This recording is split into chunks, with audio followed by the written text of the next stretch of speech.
What do we now know? We now know that the best place to reveal Yesh Me'ayin is a Malchus. We could say Pshat so far that the Koyach of Yesh Me'ayin is do it Oir in Sof, but the revealing of the Yeshes is through Malchus specifically. So Malchus, the lowest of the 10 Spheres, has a mila over the spheres above itself. That's why he said before that no it's Chalasam B'Seifan, the connection between Malchus and Kesed, because in Malchus is the Gili of Yesh Me'ayin. And on this basis, Alter Rebbe explains to Inyan and Avodah, and that Inyan and Avodah is the mile of mitzvahs of a Torah. That mitzvahs are low and they have a higher shadish. But with that Yuvan, this also explains Hayes ha-mitzvahs b'Malchus. Mitzvahs are in Malchus, which is Hey Shashem Havaya, it's the letter Hey of David's name. Va'atera b'Zoh, and the Torah is in Zeir Ampin, which is Vav Shashem Havaya, which is the letter Vav, David's name. Hagam Shalamayla ba'arech Ampin, if you went up to Kesed, you would see Faket. Ha-mitzvahs heim b'Gulgalta, mitzvahs are in the skull, b'Lavnunis, in the whiteness of the skull. What's the whiteness of the skull? Hi ha'urcha, that's the pathways, the b'palgusa de shaire, which separates between the rows of hairs, the mispalgo letayag urchin, which splits up into 613 paths. Does anybody know what we just read? It's very poshut. The mashal for Kesed is the skull. The mashal for Kesed is the skull, right? But the skull has hair on it. The hair is a gilui of the skull. So it says in Kabbalah that Torah comes from the hairs of the skull.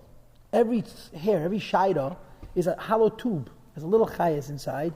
And that's the idea of Nevelas Chachma Shamal Torah. Each hair is Magal another halach, another mitzvah in the Torah. Mitzvahs don't come from the hair. Mitzvahs come from the spaces between the hairs. Now, those of you, maybe I should say us, but I'm not so sure, who are not going bald, you look at a person's head, you don't see any whiteness, you see black. The hair covers all that, but the emes is. I'm sorry? Whatever it is. But the emes is, you don't have a contiguous body of hair. The hair goes, each hair has a little hole, a pore which it sits in, and the hair goes in shudas, in rows. Between the rows, there's whiteness. The whiteness between the rows is called Gulgalta, Kesed Sheba Kesed. So the whiteness between the rows of hair is considered a more atzmiyas madrig of Kesed than the hairs that grow out of the skull. Because the hair that grows out of the skull is a tzimtzum and a gilui. Like shaitis, it's a little hair, it has a little cholo. Inside the tube, there's chayis, which is Teda. The halachas come from the shaitis of Kesed, from the gilui of Kesed. Nevel chacham shmal Teda, look at the Kedusha Tez. The mitzvahs are called Kesed Sheba Kesed, they're the skull itself. And this means the lavnunis, the whiteness that are between the rows of hair, the skull itself is not a gilui. The hairs are gilui, the skull is helam, but it's etzim. So in Kesed, the mitzvahs are higher than the Teda. The Teda comes from the shaitis of Kesed, which is the gilui of Kesed, which is the lower madrega, and the mitzvahs come from the Golgalta itself, Kesed Sheba Kesed. So how come in the Shtalshalos, Teda is the mitzvahs are malchus? If in the Mokker mitzvahs are higher, how come in the Shtalshalos mitzvahs come lower? Right? Says the Alter Rebbe, De'eraisa Shebezah, and Teda, which comes from Zah, V'sheidesh HaTeda, the source of Teda, who b'meichen stimoyin da'arachampen, is only the hidden Chachma of Kesed. The hidden Chachma of Kesed is not Kesed Sheba Kesed, it's Chachma Sheba Kesed. It's not the skull itself, it's the hair that grows on the skull. V'ainu ha'chachma the time mitzvahs, the Chachma of time mitzvahs. Time mitzvahs means the mitzvahs, which the reason, the seichel of Teda, which is hidden in Kesed. So the Rebbe asks a kasha. If mitzvahs are mushish, the technical language is Kesed Sheba Kesed versus Chachma Sheba Kesed. Or Golgalta and Moicha. Is mitzvah mushish and Kesed Sheba Kesed. Golgalta, the whiteness. How come they're malchus? And if Teda comes from the shaitis, which is a lower madrig in Kesed, how come in the Shtalshas they're higher? There's so the Teda says, it's like a chaysim ha-mishapach. What does that mean? You have a stamp, and the stamp has depth. The lowest, the most protruded part of the stamp is the most intruded part of the stamp, right? You take a ring and you stamp it into wax. The part of the stamp which is most pushed out is in the wax and be most pushed in. What has the highest shadish falls the lower. Mitzvahs have a higher shadish, therefore they come down lower. Venos, Chelosam, B'Seifon, the beginning is planted in the end. Hu Keach Ein Tzav Baruch Hu, which is the infinite power of the Eibishter, Livre Yesh Me'ayin to go Yesh Me'ayin. And the Keach to Yesh Me'ayin is Dafke Malchus. And the reason it's Dafke Malchus is because the Shadish of Malchus is in Golgalta, not in Moichin Stimoy, nor Keser Shebekeser. So Malchus has the ability to create Yesh Me'ayin. First of all, because a Melech B'layam. Second of all, because his Chalkus is in Malchus. And third of all, because Malchus has the highest Shadish. And because of these three reasons, the Eidin Sofas, Misyachet, is Malchus create Yesh Me'ayin. Okay. Not in a way of cause and effect. In other words, that before the ilah, before the effect comes out of the cause, it's bottled in the cause, or bottled b'metzias, and it's nullified in its source. Now there's 2 points over here. And the 2 points is that in ilah v'yalul, there's 2 parts, there's 2 ways of ilah v'yalul. One way of ilah v'yalul is where the olah is still colored in the ilah. The second way of ilah v'yalul is when the olah comes out of the ilah. When an oil comes out of the ilah, when an effect comes out of a cause, it knows its source. It's still bottled. Because in its source, it was a Matthias. Yesh me'ayin. In the ayin, there's no yesh. You don't have the yesh in America. It doesn't exist. Because in the ayin, the yesh doesn't exist, the yesh is a separate Matthias. Because ilah and oil, in the ilah, the oil was already something. When the oil comes out of the ilah, it's still bottled to the ilah.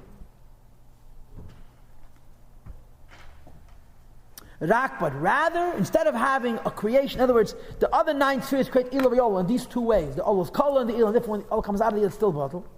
As opposed to malchus, which is yesh dov and ifet melakut, the yesh we have from the Eibishter. In order that the Eibishter, in other words, Ein Sof should be melech al kol and ifradim, should be the king of all those who are separate from him. Mitzvahs, so they're going to do his mitzvahs. Sheyatav aleim, that he's going to command them to do. And the mitzvahs come to the lowest madrege, the mitzvahs come to Malchus, the Emelach B'layam, which creates us, that we're able to do the mitzvahs. Why? No, v'seif ma'aseh machshavat chila. What the Eibishter thought about first, he makes last, which is Neshama Yisrael in this world, to do mitzvahs, more than Torah mitzvahs. So why mitzvahs are in Malchus? Because of the highest Shadish.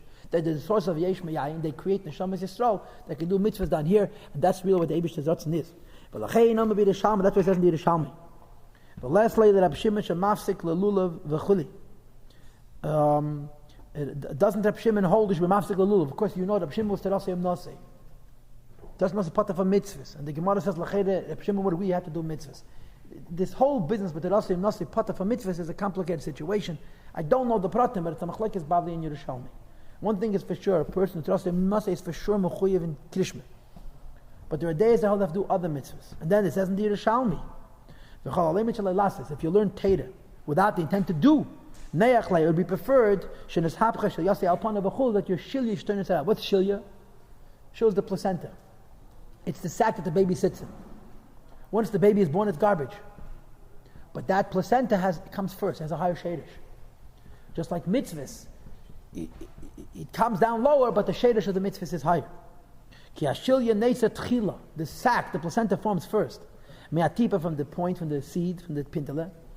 And it was the primary child at mem yem until 40 days. The baby begins to form.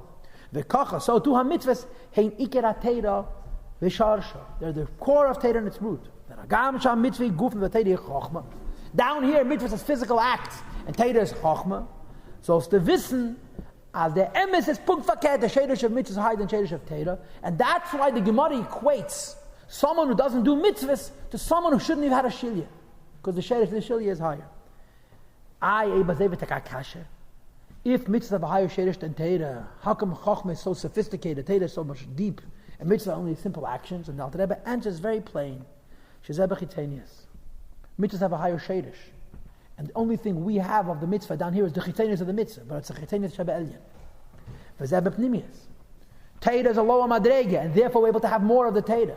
But it's not because Torah is more choshed than mitzvahs. Forget, because Torah is lower, we're able to understand the Torah more. Because mitzvahs are higher, we have only the chitainis of mitzvahs, which is Alter Rebbe discussed in the Gersh Lekei, they should test before this.